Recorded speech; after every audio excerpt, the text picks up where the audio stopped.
ನಮಸ್ಕಾರ ಸ್ನೇಹಿತರೆ. ಕರ್ನಾಟಕ ರಾಜ್ಯದಲ್ಲಿ ಸತತವಾಗಿ 9ನೇ ದಿನ ರೈತರ ಹೋರಾಟ ಮುಂದುವರಿತಾ ಇದೆ.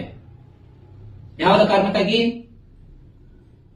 ರೈತನು ತಾನು ಬೆಳೆದಿರುವಂತಹ ಕಬ್ಬಿಗೆ ಸರಿಯಾದ ಬೆಲೆ ಕೊಡಿ ಅಂತ ಹೇಳಿ ಸತತ 9 ದಿನದಿಂದ ಊಟ, ನಿದ್ದೆ, ಮನೆ, ಮಠ ಎಲ್ಲ ಬಿಟ್ಟು ರೋಡಿಗಿಳಿದು ಹೋರಾಟವನ್ನು ಮಾಡ್ತಾ ಇದ್ದಾರೆ. ಆದ್ರೆ ಕರ್ನಾಟಕ ಸರ್ಕಾರ ಆಗಿರ್ಬೋದು, ನಮ್ಮ ಕೇಂದ್ರ ಸರ್ಕಾರ ಆಗಿರ್ಬೋದು, ಯಾವುದೇ ಕಾರಣಕ್ಕೂ ಕ್ಯಾರಿ ಅನ್ನಿಲ್ಲ, ರೆಸ್ಪಾಂಡ್ ಕೂಡ ಮಾಡ್ತಾ ಇಲ್ಲ. ಪ್ರತಿಯೊಬ್ಬರು ಹೇಳ್ತಾರೆ ನಮ್ಮ ದೇಶದ ಬೆನ್ನೆಲುಬು ರೈತ ಅಂತ ಹೇಳಿ. ಆದ್ರೆ ರೈತಿಗೆ ಸಮಸ್ಯೆ ಬಂದಾಗ ಯಾವ ರಾಜಕಾರಣಿಯೂ ಕೂಡ ಬರುವುದಿಲ್ಲ, ಯಾವ ರಾಜ್ಯ ಸರ್ಕಾರ ಅಥವಾ ಕೇಂದ್ರ ಸರ್ಕಾರ ಕೂಡ ಬರುವುದಿಲ್ಲ. ಆದ್ರೆ ಒಂದು ನೆನಪಿಟ್ಕೊಳ್ಳಿ, ಯಾವುದೇ ಕಾರಣಕ್ಕೂ ಅಮಾಯಕರಿರುವಂತಹ ರೈತರ ಒಂದು ತಾಳ್ಮೆಯನ್ನು ಯಾವುದಕ್ಕೆ ನೀವು ಪರೀಕ್ಷೆ ಮಾಡೋದಕ್ಕೆ ಹೋಗಬೇಡಿ.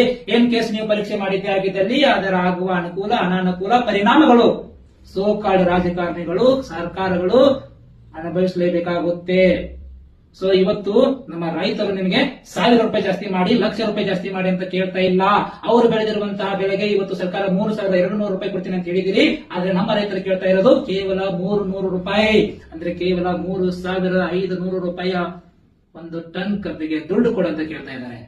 ಆದ್ರೆ ಈ ಒಂದು 300 ರೂಪಾಯಿ ಜಾಸ್ತಿ ಮಾಡು ಅಂತ ಕೇಳೋದಕ್ಕೆ ಸತತವಾಗಿ 9 ದಿನಗಳ ಕಾಲ ನಾವು ಹೋರಾಟ ಮಾಡ್ಬೇಕಾ?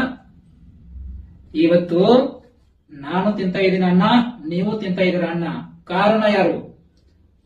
ಯಾವತ್ತು ಕೂಡ ಲಾಭವನ್ನು ಬಯಸದೇ ಇರುವಂತಹ ಒಬ್ಬ ಮಾನವ, ಒಬ್ಬ ದೇವರು, ಆ ರೈತನಿಂದ ನಾವು ಇವತ್ತು ಅನ್ನ ತಿಂತಾ ಇದ್ದೀವಿ.